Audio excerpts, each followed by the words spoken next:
Take your trash and get out. This is my house now. Don't come back. My own daughter threw a garbage bag at my feet and slammed the door in my face. I stood there in the rain at 65 years old, thinking my life was over. But when I opened that bag, I found $700,000 in cash and a letter. The next morning, I drove to the address written inside. When I walked through that door, I was shocked by who was sitting there waiting for me. The person waiting for me in that Seattle apartment changed everything but before I reveal who it was. Tell me, have you ever had someone believe in you when everyone else gave up? Drop yes or no below, because you'll need that context for what's coming. My name is Bernard Brooks. I'm 65 years old, a widower, and until that October night, I thought I knew what family meant. I spent 40 years running Brooks Hardware on Southeast Division Street. When my wife Barbara got sick 10 years ago, I sold the store to pay for treatments that didn't work. With what was left, I built a modest house in Portland Heights. 3 years ago, my daughter Kimberly married Brett Caldwell, a real estate developer with a smile too white and a handshake too firm. They moved in temporarily. Temporary became permanent. I didn't mind Kimberly was my only child, and after losing Barbara, I was grateful for the company. But lately, Brett had been pushing hard. "Ahu, sign over the house," he'd say. "Estate planning." I'd reply, "I'm 65, not 95. The house was worth $2.5 million now, and Brett's eyes got brighter every time that number came up. That Tuesday evening in early October, everything came to a head. Brett slammed papers on the dining room table. "Sign these. Transfer of ownership to Kimberly." I shook my head. "I'm not signing anything." His jaw tightened. "You're being selfish. This house is worth $2.5 million. What happens if you have a heart attack? We need to protect it." I stood slowly. "Protect it or control it?" Brett's face flushed. "You stubborn old, you're living under our roof." "I built this roof, every beam, every wall, with my own hands." Kimberly sat across from us, pale and silent. That was odd. My daughter never stayed silent during arguments. She just stared at her hands, fingers twisting. "Kimberly, honey, talk to me." She didn't look up. Brett leaned in close. "Sign the papers, Bernard, or there will be consequences." "Is that a threat?" "It's a promise." Outside rain began to patter against the windows. October in Portland, right on schedule. Kimberly still wouldn't meet my eyes. That should have been my first clue. Then she stood up. Her voice came out cold, but her hands shook. "Dad, I can't do this anymore." "Can't do what?" "Dad, you're the problem. You're a burden, an anchor dragging us down." The words hit like a physical blow. She grabbed a black garbage bag from the hall closet and hurled it at my feet. "Take your trash and get out. This is my house now. Don't come back." Brett crossed his arms, smirking. "Kimberly, please." She wouldn't look at me. Brett shoved me toward the door. "You heard her." The door slammed. I stood on the porch in the rain, clutching that garbage bag, my mind blank. I stumbled to a bus stop shelter a block away and collapsed onto the cold bench. The rain pounded the plastic roof. My heart was shattered, and that garbage bag sat beside me, the only thing I had left. I sat there for I don't know how long, water soaking through my jacket, my hands numb. The daughter I'd raised alone had just discarded me like trash. What was inside that bag, I had no idea. But I was about to find out. Inside that garbage bag, under the flickering streetlight, I found something I never expected. My hands were still numb from the cold, my jacket soaked through from the October rain, but I finally worked up the courage to open it. I thought I might find old clothes or junk Kimberly wanted gone. Instead, my fingers touched plastic-wrapped bundles. Cash. Stacks of $100 bills. I pulled out another, and another. My hands shook as I counted. $700,000 in cash. "What the hell is this?" I whispered. Where did this come from? Then I saw an envelope at the bottom, my name written in Kimberly's handwriting. My heart hammered as I tore it open. "Dad, if you're reading this, the plan worked. I'm sorry for what I said tonight. Every word was a lie. A month ago, late September, I woke at 2 a.m. Brett was in the office on the phone. I went for water and heard him through the door. He was talking to Willem Moore, his accountant, and his mistress, I realized that night. They were planning something terrible, planning to harm you, Dad. Brett's in serious trouble. Bad trouble. His latest development project failed. He gambled away over $3 million of investor money and forged documents to hide it. The house is his only way out. It's worth $2.5 million, but it's in your name. He planned to stage an accident, a fall downstairs, or a medical emergency in your sleep. Once you were gone, he'd forge your signature, transfer ownership, mortgage the house, and disappear with Willa. I tried to gather evidence, but I don't have enough. I overheard that call, but didn't record it. I saw suspicious texts and transactions, but Brett keeps everything locked down and watches me constantly. If he suspects, I know we're both in danger. That's why I had to get you out first. I had to make him believe I chose him over you. It was the hardest thing I've ever done. The $700,000 is mine, Dad. I earned it through my design work and equity in startups that were bought out. Brett thinks I make $30,000 a year. I actually make $120,000. I've hidden it for years, just in case. Go to Seattle. Apartment 304, Riverside Complex, 2150, Aurora Avenue North. The key is taped inside this envelope. I'm leaving tonight. I told Brett I have a client meeting tomorrow. He believes me. I'll be waiting. We'll figure this out together. I love you. Kimberly. I read the letter twice. The rain kept falling, but I didn't feel it. I felt rage at Brett, fierce pride in Kimberly, and cold determination. My daughter had risked everything to save my life. She heard terrible plans and acted, but she didn't have proof yet. She needed help. She needed me. I walked to my car and drove north on I-5. For a month, she'd lived with a man who meant me harm, playing her part while searching for evidence she couldn't reach. My little girl had become a warrior, and now it was my turn to lead. Brett Caldwell made one fatal mistake. He gave us time. 3 hours later, at 3 a.m., I pulled into the Riverside Complex parking lot in Seattle. Kimberly had arrived hours earlier.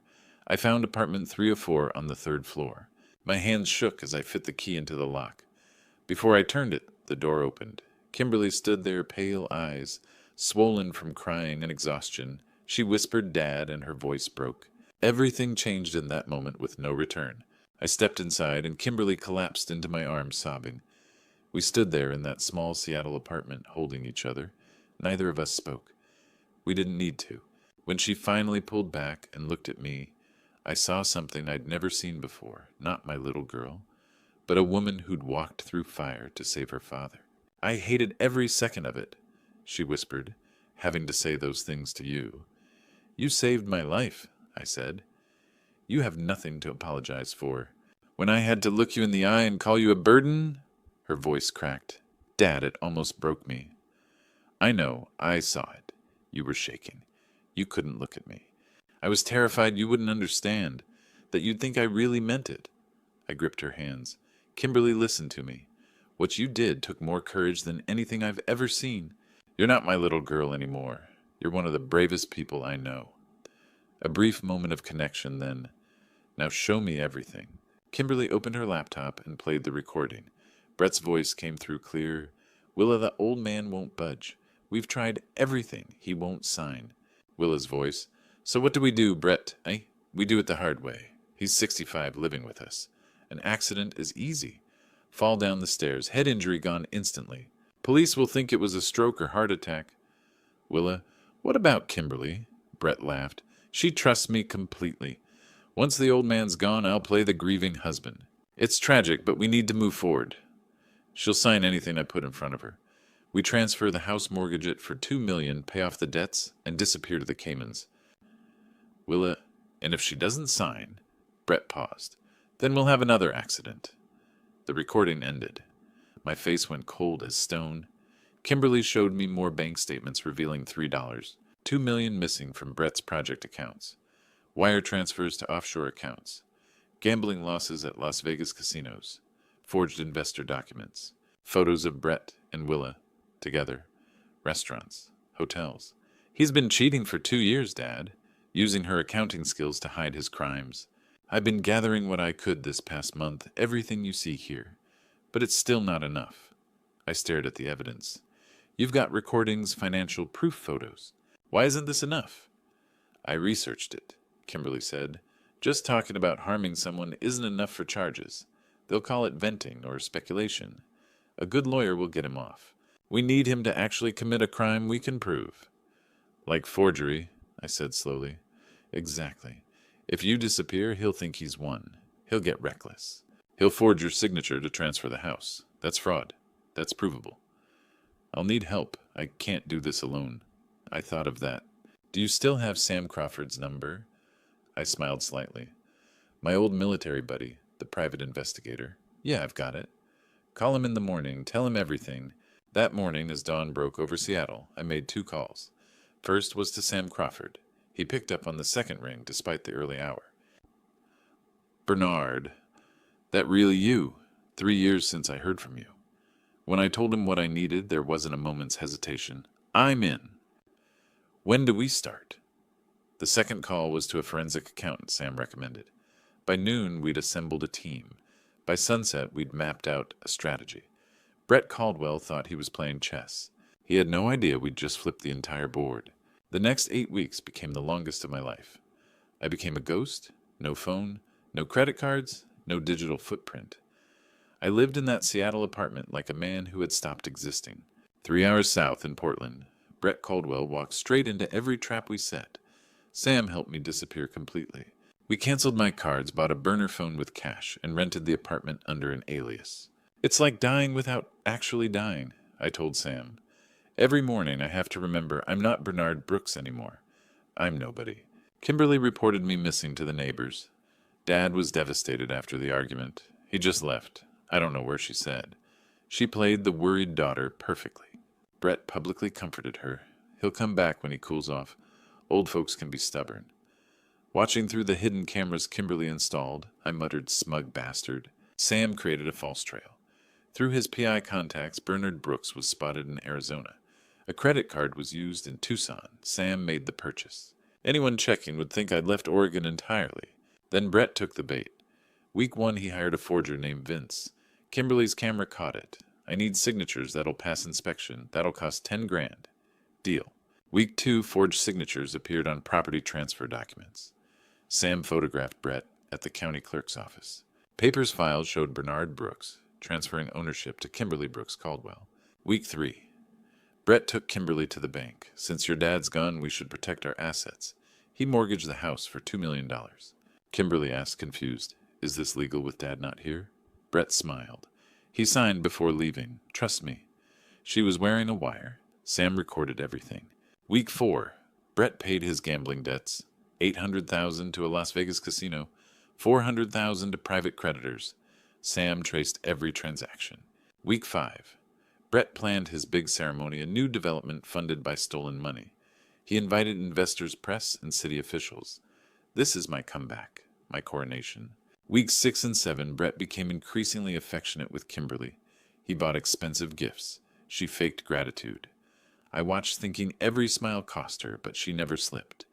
Week 8, Willa moved into the guest room. To help plan the project Brett claimed, they barely hid the affair anymore. Kimberly pretended not to notice. From Seattle, I watched everything. Every lie, every forged signature, every dollar from that illegal mortgage. We were building an ironclad case, and Brett walked into it willingly. Then came the darker discovery. Late in week 7, Kimberly sent me a new recording. I listened through headphones, and my blood went cold. Kimberly's been acting strange, Brett said, asking about the paperwork. You think she knows, Willa asked. I don't know. Maybe. She's smarter than I thought. If she actually knows, then she becomes a problem. The old man was easy expendable. But Kimberly, if she divorces me, she takes half of everything.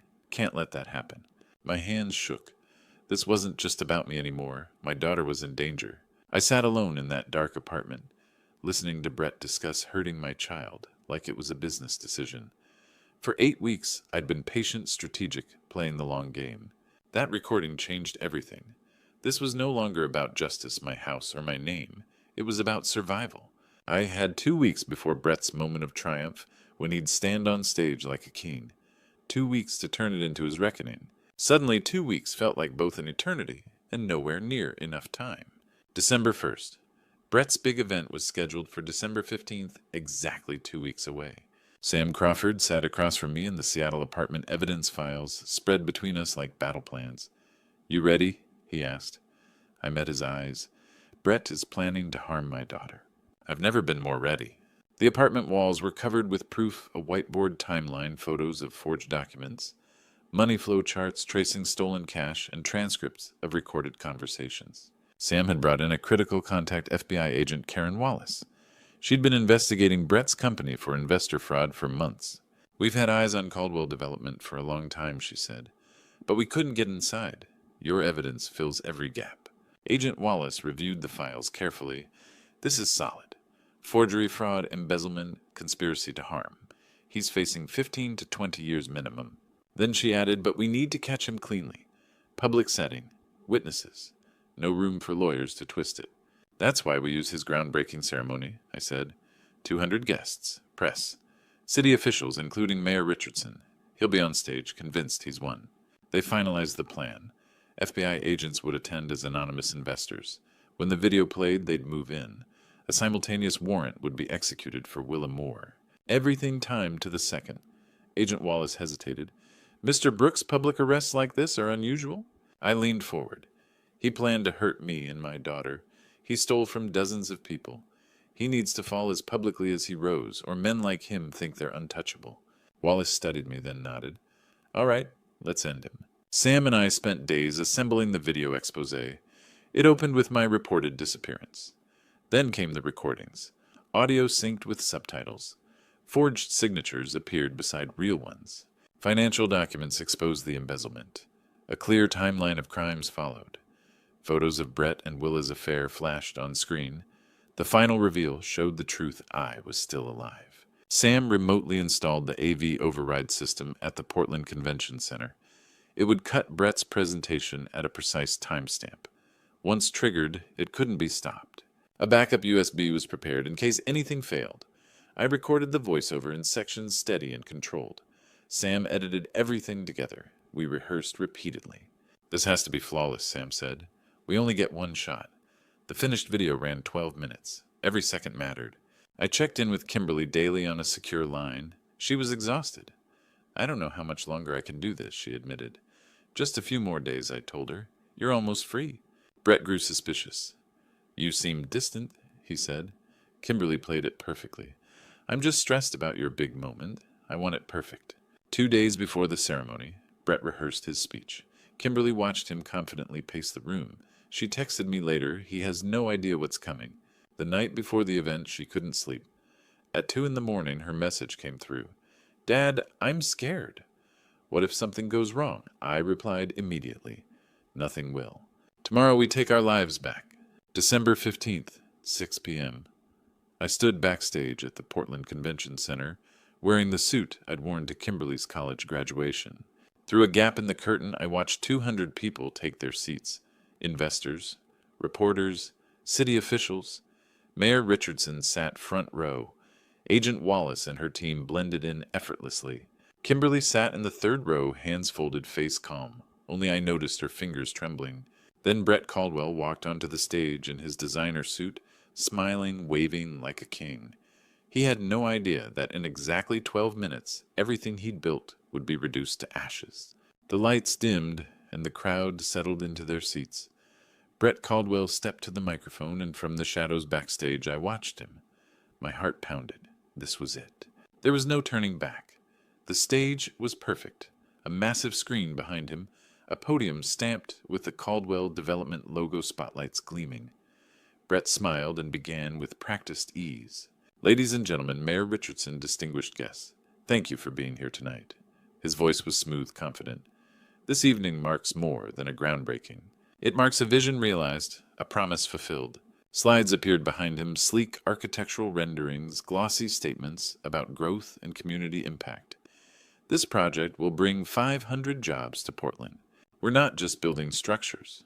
We're building community, building trust, building legacy. From backstage, my jaw clenched. The hypocrisy was sickening. Brett gestured toward the third row. None of this would be possible without my incredible wife, Kimberly. Your support means everything to me. Kimberly smiled faintly and nodded. Polite applause followed. Brett grew more animated. This project represents everything I stand for. Integrity, partnership, vision. He raised the clicker. Now let me show you the future of... The screen went black. Brett's smile flickered. Slight technical issue. Just a moment. He clicked again. Nothing. The speakers squealed with feedback. He turned sharply toward the wings. What's going on, Fix-It? Then the speakers roared to life. Hello, Brett. Surprised to hear from me. My voice echoed through the hall. Brett froze. The color drained from his face. Confused murmurs rippled through the audience as the screen lit up again, this time with my face. "My name is Bernard Brooks," the video said. "3 months ago, the man standing before you planned to harm me. Let me show you exactly how." Brett lunged for his microphone. This is a joke, but it was dead. Sam had killed the audio. Brett waved frantically toward the tech booth, but no one was watching him anymore. Every eye was on the screen. A title card appeared. Part 1, Conspiracy to Harm. Audio played, subtitles flashing beneath it. Brett's voice filled the room. "We do it the hard way. He's 65. An accident is easy. Fall down the stairs. Head injury.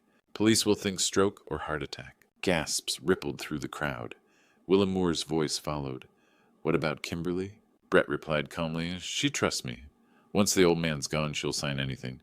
We transfer the house, mortgage it for $2 million, pay the debts, and disappear." I watched the audience react in waves and hands over mouths, faces pale. Mayor Richardson stared in horror. Investors whispered angrily to one another. Kimberly sat motionless, tears streaming freely now, no longer acting. Relief, safety. It was ending. My narration continued. That conversation was recorded 2 months ago. Brett Caldwell didn't know his wife had discovered his plan. He didn't know she was protecting me. The screen changed again. Part 2, Fraud. The display split in half. On the left, my real signature from old documents. On the right, forged signatures from property transfers. Red arrows highlighted differences, the slant, the pressure, the rounded letters. On October 3rd, my voice said Brett Caldwell hired a forger. He filed fraudulent documents and stole my house. County stamps appeared. Dates, case numbers. Then mortgage papers filled the screen. $2 million. My forged signature below. On October 15th, he mortgaged a house he did not own. That is fraud. That is theft. The video paused. Silence pressed down on the room. Brett stood rigid on stage, sweat soaking his expensive suit. He tried to speak, but no one cared. The image froze on the forged signature for 3 long seconds. Then my face appeared again. "But ladies and gentlemen," I said, "Brett Caldwell's crimes go far beyond forgery or conspiracy to harm. He didn't just steal from me. He stole from every single person in this room." The video continued. The screen filled with numbers, bank accounts, wire transfers, amounts that made investors lean forward with sudden, sharp focus. Brett Caldwell was not only a fraud with dangerous intentions, he was a thief, and I was about to prove it to everyone in that room. A new title card appeared. Part 3. Embezzlement. Bank statements scrolled across the screen as my recorded voice narrated calmly. Caldwell Development managed investments from 47 individuals. Total $8.5 million. A chart broke everything down. Money in $8.5 million from investors. Legitimate expenses $2.1 million. Consulting fees routed offshore $3.2 million. Personal spending on Vegas and luxury goods $1.8 million. Payments to Willem Moore $900,000. Remaining $500,000. Receipts followed. Casino statements showed $847,000 charged to Brett's player account. Wire transfers flowed to a Cayman Islands account, naming Willem Moore as beneficiary. Luxury car purchases totaled $180,000. Jewelry receipts showed $95,000, purchased for someone identified only as WM. Account names flashed. Joint account Brett Caldwell and Willa Moore. The camera panned to Willa in the audience. She stood trying to slip quietly toward an exit. FBI agents blocked every door. She froze, then slowly sat back down. The room erupted. "That's my money," someone shouted. "He said that paid for permits," another yelled. Anger spread like fire. A new title appeared. Part 4, Theft. Property records filled the screen. My Portland Heights address. Assessed value $2.5 million. Legal owner Bernard Brooks since 2014. Then the mortgage application appeared. Filed October 15th. Amount $2 million. Signed by Bernard Brooks, forged. My voice continued evenly. "I never signed these documents. I never authorized this mortgage. Brett Caldwell stole my home and used it as collateral." The money trail followed. $2 million deposited into Brett's account. $800,000 to Vegas casinos. $400,000 to private creditors. $600,000 to the Cayman account. $200,000 labeled operating expenses, every dollar traced, every crime visible. Then came the darkest revelation. A title card read, Part 5, Conspiracy continues. A recording played from late November. Brett's voice. Kimberly's been acting strange, asking questions. Willa replied, "You think she knows?" Brett paused, then said coldly, "If she knows, she's a problem. If she divorces me, she takes half." Willa asked quietly, "What are you saying?" Brett answered, "If she becomes an obstacle, we handle it. Same way we planned with the old man." The audience gasped. Someone whispered, "Oh my God!" Kimberly stood, tears streaming freely. My narration followed. He wasn't finished. He was willing to harm my daughter. On stage, Brett shook his head, mouthing denials. His microphone remained dead. The video ended with my face filling the screen. Brett Caldwell believed I was old, invisible, disposable. But here's what he didn't know. The lights cut out. A single spotlight illuminated the back of the auditorium. I stepped into it alive and began walking down the center aisle. The crowd exploded. Gasps. Applause. Shouts of disbelief. Cameras flashed. I walked steadily forward, eyes locked ahead. Brett stood frozen on stage, face-white suit, soaked with sweat. "You were supposed to be," he stammered. "Gone," I said as I reached the stage. "Sorry to disappoint." Agent Karen Wallace and her FBI team moved in. "Brett Caldwell, you are under arrest for fraud, forgery, embezzlement, and conspiracy to harm." Handcuffs snapped shut. Brett struggled. "This is a setup," Wallace replied calmly. "We can prove every word." At the same moment, agents arrested Willa at her seat. I faced the audience. "I'm Bernard Brooks. I'm 65 years old. 3 months ago, this man tried to erase me." I paused. He failed. Kimberly ran onto the stage and faced Brett. "I'm filing for divorce," she said firmly. "You'll never touch my money." Then she turned to me and hugged me tightly. "We did it, Dad." "You saved us," I replied. As Brett was led away in handcuffs past cameras and witnesses, I stood on that stage holding my daughter's hand. Flashbulbs popped. Voices shouted. Somewhere behind it all, I felt something simple and powerful. I felt free. The TV vans were still parked outside Portland Convention Center when Kimberly and I walked out together. Reporters shouted questions. Cameras tracked our every step. But for the first time in 3 months, I wasn't hiding. I wasn't pretending to be someone else. I was just Bernard Brooks. And it felt like waking up from a very long nightmare. Justice isn't always fast, but it was thorough. Brett Caldwell pleaded guilty. The video evidence was too overwhelming to fight. He was sentenced to 15 years in federal prison for fraud, forgery, conspiracy to harm, embezzlement, and wire fraud. Willa Moore took a plea deal and got 7 years for accessory to fraud, criminal, conspiracy, and embezzlement. The house ownership was returned to me. The illegal $2 million mortgage was voided. Brett's assets were seized and distributed to the investors he'd defrauded. They got some of their money back, not all, but some. Kimberly's divorce was finalized by March. She kept her entire $700,000 separate property she'd earned before marriage. No alimony, a clean break. By spring, every legal tangle was cleared. Brett Caldwell would spend the next decade and a half in federal prison, and Kimberly was finally truly free. In April, we stood together in the empty house. The furniture was sold. Our footsteps echoed through bare rooms. We walked through them one last time. In the kitchen, I said, "Your mom taught you to bake cookies right here, remember?" In the living room, you took your first steps on this carpet. But we both felt the darkness, too. "This is where Brett plotted," Kimberly said quietly. "Where Willa came to plan their crimes." I looked around at the walls I'd built with my own hands. "What do you want to do with it, Dad?" Kimberly asked. I took a long breath. "I built this house to create a home. But home isn't walls and wood. It's people. It's love. And there's too much darkness in these walls now. So we sell it. We sell it, and we build something new. Something better." The house sold for $2.6 million. We split it 50-50. Kimberly tried to object. "Dad, I don't need." "You saved my life, Kimberly. You deserve this. Besides, I've got plans for my half." Kimberly used her share, $1.3 million, plus her $700,000 in savings to found Brooks Design Co., an architecture and design firm specializing in affordable housing. Her mission statement read, "Good design shouldn't be just for the wealthy." Her first project was a community center in East Portland, serving low-income families, with after-school programs, job training, and senior services. 6 months in her business was thriving. 4 employees hired, 3 major projects underway. Portland Business Journal featured her Young Designer Pioneers Affordable Housing. In the interview, she said, "For years I hid who I was, hid what I earned, hid my capabilities. Never again. Now I'm building on my own terms, and it feels incredible. I used my share to start Second Chance Builders, a nonprofit teaching trades to people over 50.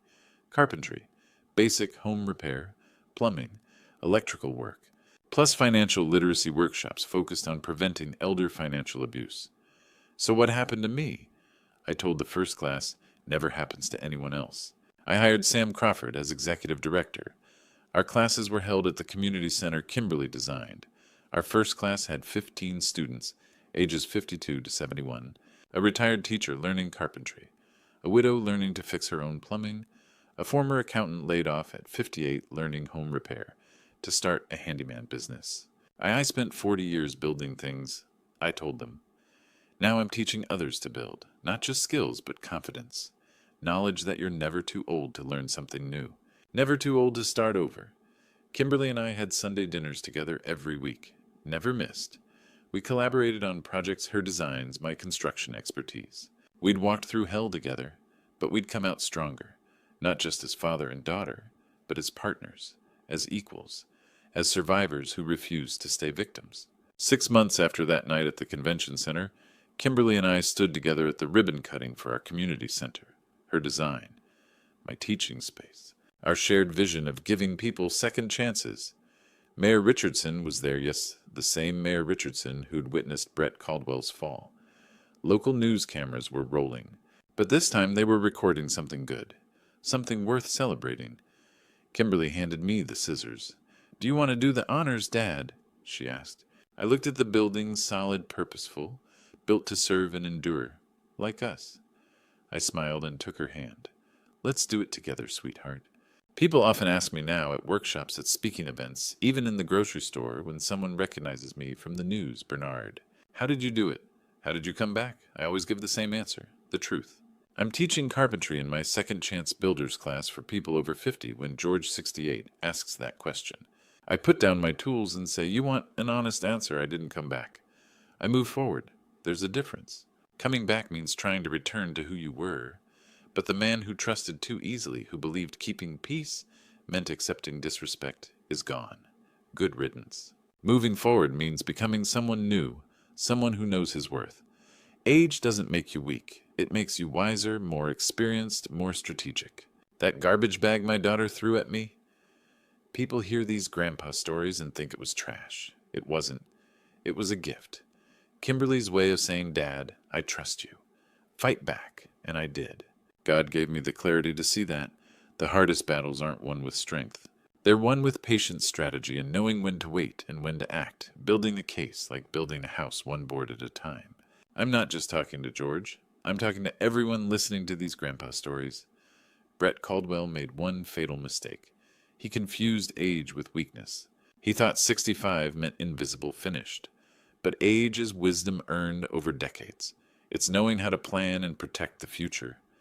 Brett was 38, impulsive, greedy, arrogant. Those were his weaknesses. I was 65, patient, strategic, experienced, and I had something he never did, people who loved me. My daughter risked everything to save me, not because she had to, but because she chose to, because we built trust over 35 years. Every bedtime story, every school play, every moment she needed me. God gave me that foundation, and it saved us. This true story isn't about revenge, it's about love. Brett had accomplices. I had family. That's the difference. Real relationships fight for you. Transactional ones leave when you're no longer useful. So if you feel invisible, discarded like trash, listen carefully. You are not your age. You are not your circumstances. You are your choices. Every day you choose give up or stand up, accept defeat, or fight, live someone else's story, or write your own. I chose to fight. I'm 66 now. I teach 3 days a week. I have Sunday lunch with my daughter. I sleep peacefully knowing I stood up for myself. I've never been happier. That garbage bag changed my life.